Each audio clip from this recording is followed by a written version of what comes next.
This is how I dressed as a foreman in my earlier years. I had long hair, a big bushy beard, and wore sleeveless t-shirts. I was a damn good electrician and well on my way to becoming an outstanding foreman, except for one issue: my appearance. Every time I started a new project, I had to butt heads with the general contractor's superintendent. I knew it was going to happen, and I knew why it was going to happen. He was going to take one look at me, ask himself who this burned-out hippie was, spin around, walk into his construction trailer, and call my office to ask for a real electrical foreman. Fortunately, I was good, and my office would tell him so, because I always made them money. Then the superintendent would ride my butt until I saved his several times, at which point I would become his best friend. I knew the game and even enjoyed it. I prided myself on looking like a gangster and being a great foreman. I read somewhere in my youth that you should dress like the position that you're trying to acquire. I disagree. I think as much as you're able, you should dress like the position above the position you're trying to acquire. Now, I realize that you cannot dress like the people in the office. You have to work in the field every day after all. But anytime you can dress like the people in the office and mingle with them, you will gain huge benefits from it. They will remember you, become familiar with you as a competent person, and think of you first when they need someone to run a special project. So look for opportunities. Take a day off and put on some professional attire, then stop by the office to pick something up or drop something off. Just tell them that you had to meet with some people from church or whatever, and you wanted to drop something off on your way home. If the company has any type of social event, make sure you show up dressed like the office people. Look for any opportunity that you can to be around these people and dress just like them. You want them to know who you are and that you are on their social level. This will not only make them accept you as a professional, it will also make you feel like a professional. If you feel like a professional, you'll be a professional. You know that superintendent that probably earns about $80,000 to $100,000 a year? You want to look like him. Get rid of the hard hat with all the fancy stickers and black marks all over it and buy, borrow, or steal a new shiny one. I personally like white or carbon fiber. White is the color of hard hat all of the engineers and architects wear, and they will relate to you when you wear a clean white hard hat. Carbon fiber, although expensive, has kind of become the hard hat of choice for foremen and superintendents, and I like them as well. Just make sure you keep them clean and professional looking. Stay away from the sports team logos and fancy painted ones. Plain and clean is best. Take the nose ring out and keep your hair trimmed and neat. If you have facial hair, keep it neat too. You don't have to look like a model, just keep it as professional as you can. Do you want to look like a thug or do you want to make money? It's that important. If you're not yet a foreman, then you need to start looking like a person that is a foreman. If you are a foreman, you need to start looking like the best foreman in the company. Appearance is everything, so accessorize. Make sure you carry a pin and get yourself a notepad holder. You know, the ones that zip closed and hold business cards and pins. Let people see you using it once in a while to make material lists and such. Make sure you take it to meetings. Do everything you can to look like the most professional person on the job site. Yeah, I know, the guys are going to rub you some, but they'll get used to it real fast, especially when you get promoted to be their boss. For the women, the same rules apply. Just keep it clean and professional. In 2002, I took a job as a prison guard in Kansas at a maximum security prison for all of the insane prisoners in the state. If you don't think that was a wild ride, you're wrong. Every day I would walk into the living unit where I supervised 30 criminally insane convicts with my two-way radio. No, we didn't get any guns or weapons. and they would lock the door behind me. Every day the inmates would tell me, "We're going to kick your ass today, Thomas." I'd just thank them for the warning and spend the next 8 hours with my back to the wall. I didn't take that job because I wanted to be a corrections officer, although I did enjoy it a lot. I took that job because I wanted to transfer into the maintenance department. 6 months later, I accomplished that goal and spent 2 years there. I wasn't satisfied with my salary as a maintenance worker and wanted to promote, so I started dressing like the supervisors when I could.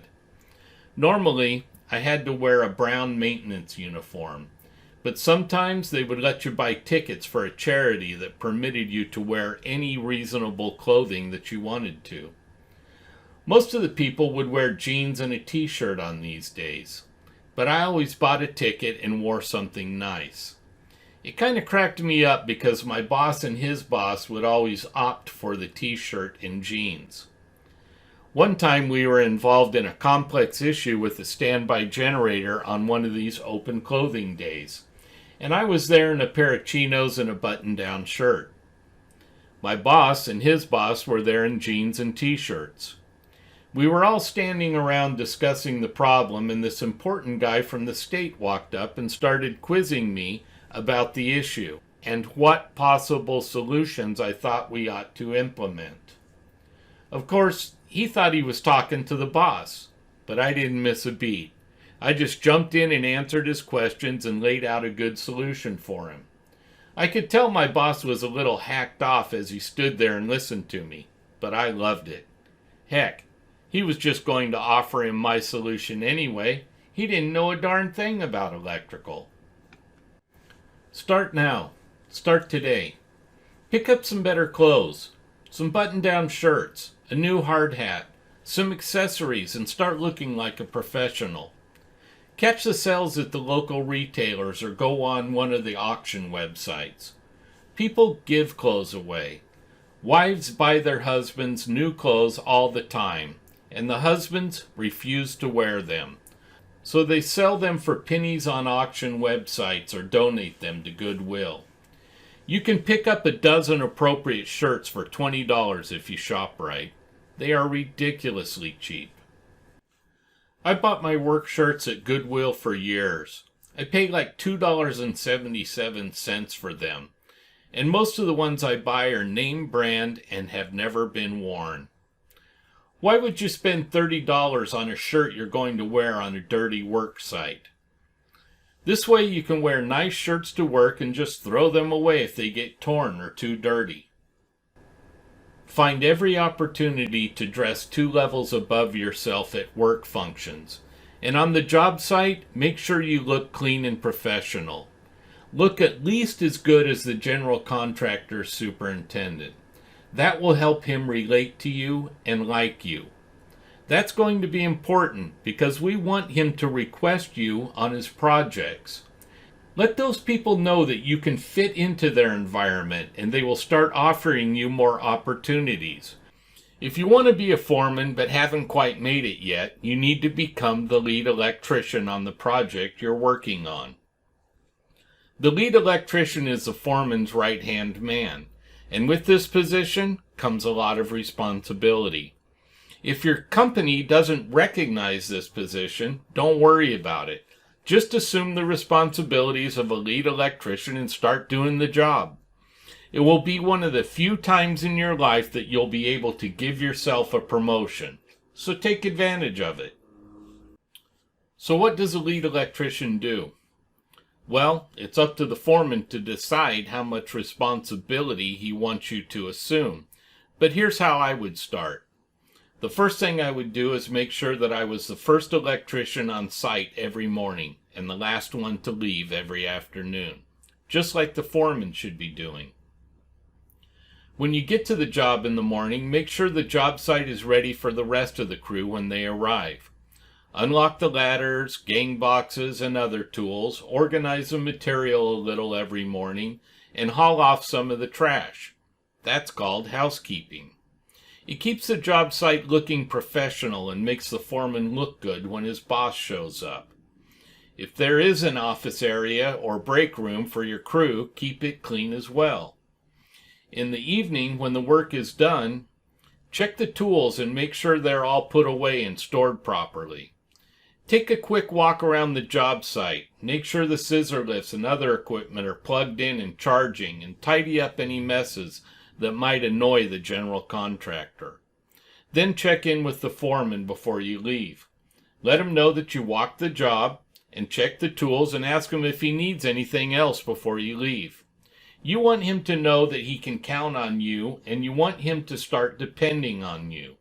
The more responsibility he releases to you, the closer you are to being a foreman.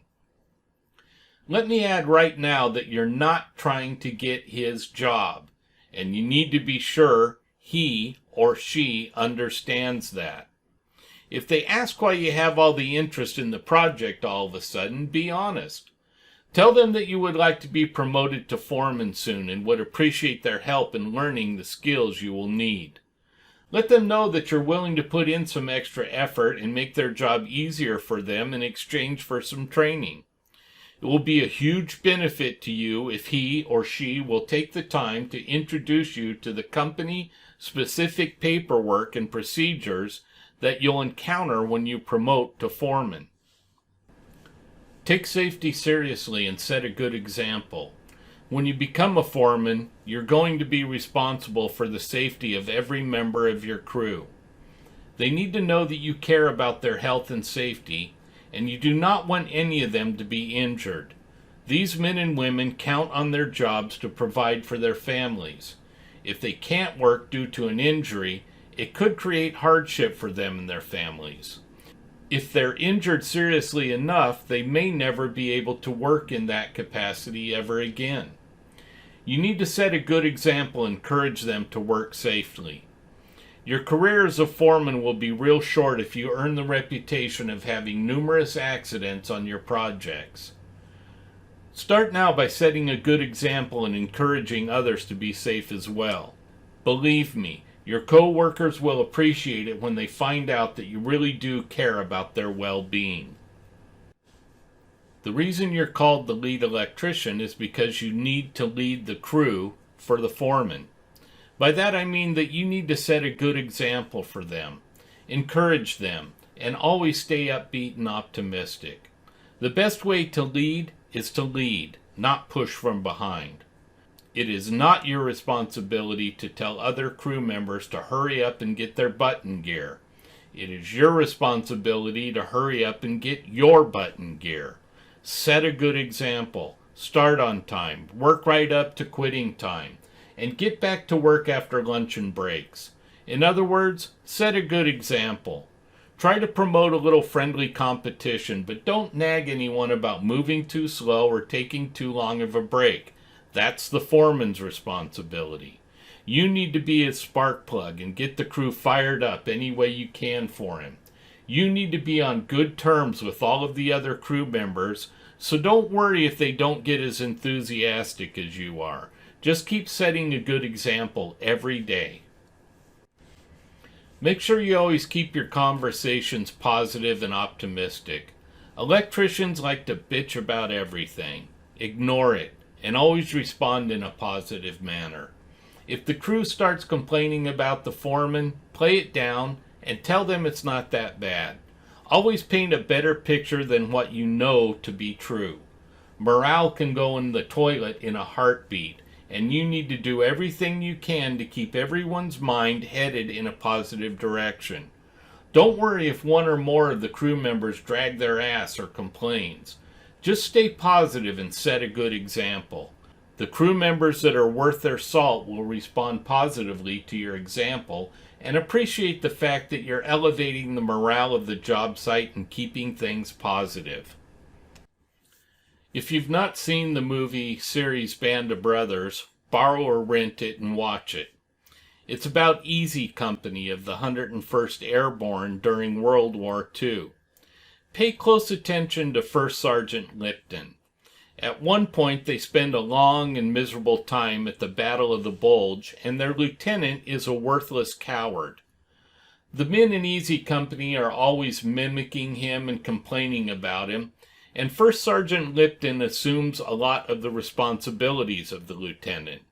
He always stays upbeat and speaks positively about the lieutenant, even though he knows the lieutenant is worthless.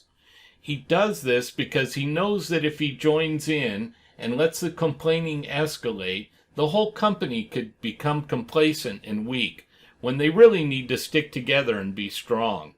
Afterwards, when they're away from the battle and in a safe environment, a lieutenant from a different company tells Lipton that from what he understood, the men of Easy Company always had good leadership, had someone they could count on, and were well taken care of during the battle. Of course, Lipton has no idea what he's talking about until he tells him, "I'm talking about you, First Sergeant Lipton." That is how you need to act. I spent 15 months at Camp D4 Falcon in Baghdad, Iraq, from January 2009 to April 2010.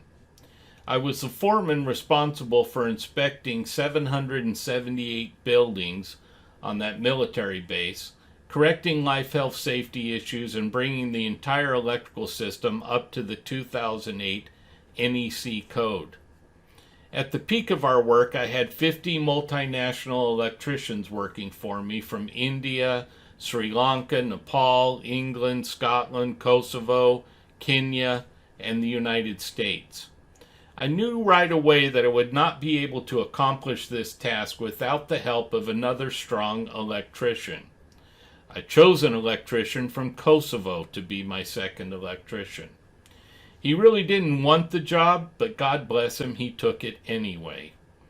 It might seem odd to you that I chose an electrician from Kosovo over an electrician from the United States, and it pissed some people off when I did, but I recognized this guy's talent right away. He was every bit the electrician that I was, but was schooled in European systems, which is what we were installing in Iraq. Many times he and I differed on how we should do things. Many times I took his advice. But if I chose to use my own solution instead, he supported me 150%. I know there were times that I made my crews angry, and he always smoothed the feathers for me. I've never had a better second electrician, and I learned a hell of a lot from him. He never let his ego get in the way, even though he knew he could fill my shoes any time, and did so when I went on R&R. This is the type of lead electrician you need to be in order to earn the right to step into the foreman's boots. Don't try to be smarter than him or make him look bad. Support him and do everything you can to make him look good. He has a tough job, and someday you're going to need a strong lead electrician under you. Be the best lead electrician he has ever had, and he'll bend over backwards to help you achieve your goal. If you can't give your current foreman your best support, then get yourself transferred to a project that has a foreman you can support. By filling that role successfully, you will open many doors that will lead right into a job site where you are the foreman. I'm sorry. People who can help boost your electrical career are going to judge you on your vocabulary and how well you speak. You don't need to have a huge and fancy vocabulary, but you need to be able to express and convey your thoughts clearly. No one wants to consult a dictionary in order to understand what you're telling them, but they don't want to have to search up slang terms on the internet either. Be conscious of what you're saying when you're on the job and how you're saying it. People are listening. Based on what they hear, they are making mental judgments on whether you are just an electrician or someone who is capable of managing an electrical project profitably. This is a great time to practice communicating clearly with the crew, the foreman, and the general contractor superintendent. Be aware of what you're saying and try to adjust your method of communication to be clear and more professional. Start by getting close to the managers of all the trades on your project. Listen to what they say and how they say it. Select the ones that seem to be the most professional and best able to convey their ideas. Spend as much time as possible just listening to these people when they're discussing job site topics. Pay close attention to terms that they might use that are specific to your industry. Listen for buzzwords or words that seem to be used a lot. Buzzwords are words that may be used slightly out of context to describe things or events in your industry. If someone seems to use a word a lot and you don't understand it, ask what it means or write it down and look it up later. If you have a smartphone, you can look it up on the spot if you want with a dictionary app, and you need to have one on your phone. If you don't, download one right now. If you're already a foreman, you should already be included in these conversations. If you're not a foreman yet, you need to become the foreman's right-hand man in order to be brought into more of these conversations. Subscribe to some local and nationwide industry publications and read them. There will be volumes of industry terminology contained there that can quickly help you get up to speed on terminology and current practices. A couple of publications I think every foreman and upcoming foreman should subscribe to are Electrical Contractor Magazine and Electrical Construction and Maintenance Magazine. Both are free publications. They are delivered right to your door and are packed with electrical industry information that will propel you ahead of the vast majority of workers in the electrical industry. Sign up for both. They publish a lot of white papers on important industry topics, so make sure you visit their site regularly and read up on the latest posts. There are many other local and national publications that you can pick up as well. You can search for them on the internet and pick up copies at local wholesale houses. Another good source where you can read comments from electricians and managers that might be a level above you is in chat rooms. There is a good selection of them available on the internet, and you can easily search them up. The one I like best is electriciantalk.com. There are a great variety of conversations going on there from all levels of electricians, and you can even ask specific questions and receive a variety of good answers. Log on and check it out once a day. Read some of the posts that are relevant to what you're trying to accomplish and ask questions anonymously that you might not want to ask people on your job site. Pay attention to how respondents speak. Select the ones that are at the level you want to achieve and learn from what they're saying and follow them. You will find all levels of electricians there, from apprentice all the way up to engineers. Facebook groups and LinkedIn groups are excellent as well. Read. Yes, I said read. There are books available on any subject you want to learn about. You can find them for free at the library. You can buy them at local bookstores and online. One of my favorite pastimes is hitting used bookstores. You can save a lot of money at a used bookstore, and some of the better ones have quite a good selection. One of the fastest ways to learn a lot of information quickly is through audiobooks. Nowadays, you can download audiobooks on about any topic. I download them to my smartphone and listen to them while I exercise, drive, and during leisure time. Download an audiobook on vocabulary building today and get started. My favorite sites for audiobooks is audible.com and Amazon. I've also purchased a lot of books over the years at garage sales for pennies. If you don't like to read, buy a few books and look at the pictures. Once you have one in your hand and actually open it, you might get hooked on reading. It really will accelerate your career. Another good option for improving your speaking skills while learning information that will boost your career is audio courses. There are a lot of good audio courses out there on business topics, vocabulary, management, time management, negotiating, and many other relevant topics. You can find these at new and used bookstores, online auction sites, garage sales, and through websites like nightingale.com. Every book, audiobook, and audio course that you purchase is an investment in your career and will help make you more marketable and valuable. You should sit down right now and decide how much money you can invest in your learning and set a monthly budget to purchase books and courses. If your budget is tight, start hitting used bookstores, garage sales, and auction sites for deals. You can literally find a lot of excellent information for pennies on the dollar if you spend the time investigating some of these options. I would be remiss if I didn't mention the excellent material from Mike Holt. You can check his site out at mikeholt.com. Vocabulary builders are a great way to improve your speaking ability. There are studies that show a direct relationship between your vocabulary and your income. The better your vocabulary, the more you earn.